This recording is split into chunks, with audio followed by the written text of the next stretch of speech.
கட்டி பேசுறது சிக்கிறனே தண்ணி கொடுத்துட்டாரு. இவ்வளவு நேரம் கத்தி பேசுறேன்னு எடுத்து தண்ணி எடுத்துட்டு போயிட்டாரு. எவ்வளவு அருள் பார்த்தீங்களா? இதுதான் அருள். இவ்வளவுதான் நீங்க எதிர்பார்க்கணும். ஆண்டவன் கிட்ட இருந்து கூரைய பிச்சுக்கிட்டு வந்து கொட்டுவாருன்னு எதிர்பார்க்க கூடாது. சொல்ல போறேன் எனக்கு என்ன கொடுத்தாருன்னு கேட்க போல தண்ணி கொடுத்தாரு. பேசுறீடி தண்ணி குடிச்சிட்டு பேசு. புரிஞ்சுங்களா? எவ்வளவு அழகா அருள் பண்ணாரு. நம்ம எல்லாரும் பார்க்கும்படி அருள் பண்ணாரு. இது வந்து ஆக்வாஜெல். இது வந்து அவரு கொடுத்தாரெல்லாம் பார்க்கணும். இது ஆண்டவன் கொடுத்தாரு. தண்ணி இது உயிரை காப்பாத்துகிற நிறம் இல்லையா?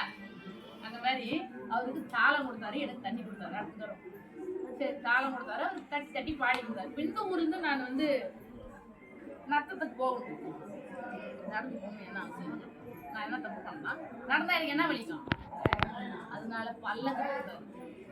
பெருமான் பல்லக்கு கொடுத்தாரு. கைலாயத்துல இருந்து முத்து வைரம் தங்கத்தால செய்யப்பட்ட பல்லக்கு. அதுலதான் யார் போவாரு? அந்த 3 வயசு குழந்தையான ஞானசம்பந்தர் போவாரு. அது மட்டுமா? பல்லக்கு தூக்குறதுக்கு ஆளும் கொடுத்தாரு. பல்லக்கு சும்மா போகும் இந்த நட்டத்துக்கு. பல்லக்கு தூக்குற ஆளு தூக்கின்னு போய் இறக்கி விட்டுருவாங்க. அந்த ஊர்ல அந்த சிவபெருமான அங்க இருக்கிற கோயில பாடுவார். ஒரே இடத்துல ஞானசம்பந்தர் உட்காந்துக்கிட்டு ஆண்டவனை கூப்பிட்டா போய் காட்சி கொடுக்க மாட்டாரா? ஏன் அவர் ஊரா போய் பாடினாரு? ஏன் தெரியுமா? வாங்கடா, நான் வந்து பாடும் போதாவது உள்ள நுழைய சாமி கும்பிடுங்க. உங்க ஊர் சாமியை பாடி இருக்கிறேன். நான் இல்லாத போது நீங்க ஒரு வாட்டி பாடுங்களேன், ஆண்டவர் சந்தோஷப்படுவாருன்னு நம்மளை பாட சொல்றதுக்காக ஊரா போய் பாடினாரு. அப்பதான் இன்னைக்கு பாடுற ஒரு பாட்டை இல்லையா? அதனால ஞானசம்பந்தர் வினை இல்லாத பிறந்தாரு. பல்லக்கு ஒத்தாளம், பொன்னால் செய்யப்பட்ட தாளம், பொன்னால் ஆன பல்லக்கு, தூக்கிறதுக்கு ஆளு, இதெல்லாம் கொடுத்தாரு. எதனால? வினை இல்ல, அதனால நோகாம இருக்கிறேன். எவ்வளவு வினை செஞ்சா இவ்வளவு நோகும், நொந்து போகும், சாவும். யோசிச்சு நம்மளாம் ஏமாத்துறோம். பிள்ளைக்காக ஒரு நாளைக்கு நோகும். புள்ளன்றதே ஒரு நோகுதான். நம்மளை கேட்டா பிறக்கும் போதே வலிக்குது, அது வேற விஷயம். இந்த பிள்ளைக்காக தான் ரொம்ப நொந்து போகும். கரெக்டுங்களா? எல்லாமே வழிதான். ஆனா அவருக்குலாம் அந்த பிரச்சனை இல்லை. அழகா 16 வயசு ஆச்சு, கல்யாணம் பண்ணா பொண்டாட்டி கூட்டினே போயிட்டாரு.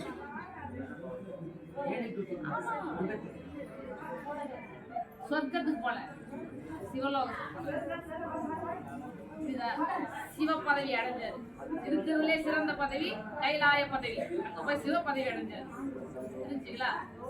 இதெல்லாம் உங்களுக்கு புரிஞ்சு போச்சு. வினை இல்லாத பிறந்தது யாரு? வினையோட பிறந்தது யாரு? இந்த வினை இல்லாத பிறந்தவங்களை பற்றி டீட்டெயிலா இப்ப நம்ம பேசிருக்கோம். அதெல்லாம் புரிஞ்சிச்சு உங்களுக்கு. அதுக்கப்புறம் அவர் பாடினாரு, திரும்ப போய் சேர்ந்தாரு. அதை அவர் அப்புறம் பேசுவோம். இந்த 3 பேர் வினை பண்ணி நிற்கிறாங்களே, நம்ம ஆளுங்க, நம்மளாட்டம் நம்ம ஆளுங்க, நம்ம சொந்தக்காரவங்க. இன்னும் நம்மளாம் எதுக்காக வந்துருக்குறோம்? வினைய கழிக வந்திருக்கிறோம். நம்ம ஃப்ரெண்ட்ஸ் 3 பேரும். இந்த 3 பேர்ல நம்ம ஃப்ரெண்டுங்க. முதல் அப்பர் சாமிகள், வயது மூத்த 81 வயது உள்ள அப்பர் சாமிகளை பத்தி இப்ப பேச போறோம். என்ன வினை செய்ததால பூமியில பிறந்தது, அதுதான் இப்ப உங்களுக்கு சொல்ல போறேன். போகாதீங்க, தண்ணி அடிச்சு எழுப்புவோம்.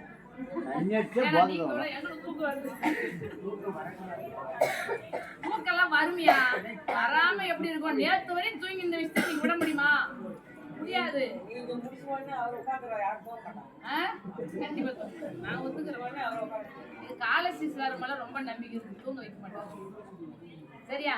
வினை இல்லாம பிறந்தவரை பார்த்து வினையோட பிறந்தவர் அப்பர் சுவாமிகள் 81 வயசு வாழ்ந்தார். என்ன அதுக்கு முன்னாடி பிறவில அவர் என்ன வினை செஞ்சாருன்னு பேசணும். ஒரு பல லட்சம் ஆண்டுகளுக்கு முன்னாடி யாராலையும் சொல்ல முடியாது. ஆண்டவனுக்கு வயசு இருக்கா?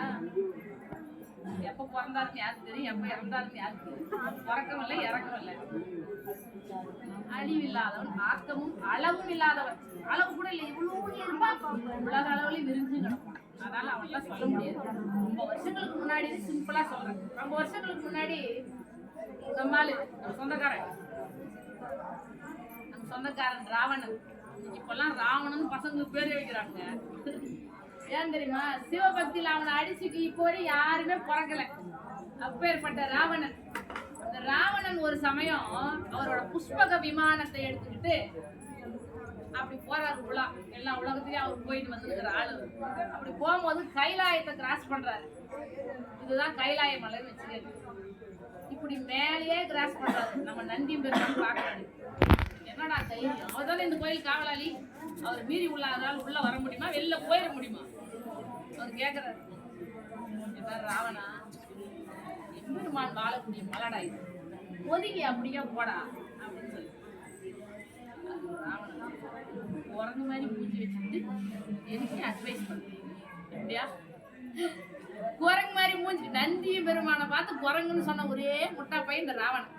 குரங்கு மாதிரி மூஞ்சி வச்சுக்கிட்டு என்னை இப்படி போன்னு சொல்றியா? அப்படிலாம் போக முடியாதுடா, இப்படிதான் போவேன் அப்படிங்கிறான். ஏன்னா என்னையா குரங்குன்ற? குரங்காலியே உன் நாடு அழிஞ்சு போட்டுதான் சாப்பிட வாங்கிட்டான், முதல்ல வாங்கிட்டான்.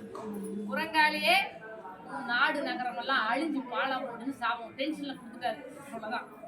அப்புறம் இந்த மலை எங்க இருக்கிறதுனால பிரச்சனை, ரொம்ப ஓவரா ஆடுற ஆட்டம் போடுற, என்னையா சாப்பிட கொடுக்குற, இந்த மலையை கொண்டு போய் எங்கூர்ல வச்சுக்கிறதா அப்படின்னு விமானத்துல இறங்கி நம்ம கைலாய மலையை பிடிச்சி தூக்குறாரு ராவணன். தூக்குன உடனே அந்த அம்மா இருக்கிறாங்கல்ல அந்த ரூம்ல, அந்த அம்மாவுக்கு பயம் வந்து, என்ன பூமி ஆடுது, பயம் வந்தா வேற எங்க போவா? நம்ம ஆள்கிட்டதான் ஓடி போய் நின்னுட்டா. என்னன்னே தெரியலையாடு. அவன் தூக்கும் போது அதிர்ச்சி பாரு, அம்பாள் போய் எம்பெருமான அணைச்சு. எம்பெருமான அம்பாள் அணைக்கும் போது நல்லா யோசிங்க, எல்லாரும் குடும்பஸ்திரிங்க தான், எல்லாரும் குடும்பம் இருக்கு. எம்பெருமான போய் அம்பாள் அணைக்கும் போது எம்பெருமான் சம்ஹாரம் பண்ணுவாரா? திருவோட அருள் சேர்ந்துருச்சு. நல்லா கேளு, திருவோட அருள் சேர்ந்த பிறகு அருளை தான் பண்ண முடியும். திரு மட்டும் இருந்தாதான் சம்ஹாரம் பண்ண முடியும். அருள் இருக்கும் போது என்ன பண்ண முடியும்? அருள் தான் பண்ண முடியும். திரு மட்டும் இருந்துச்சு முதல்ல தனியா.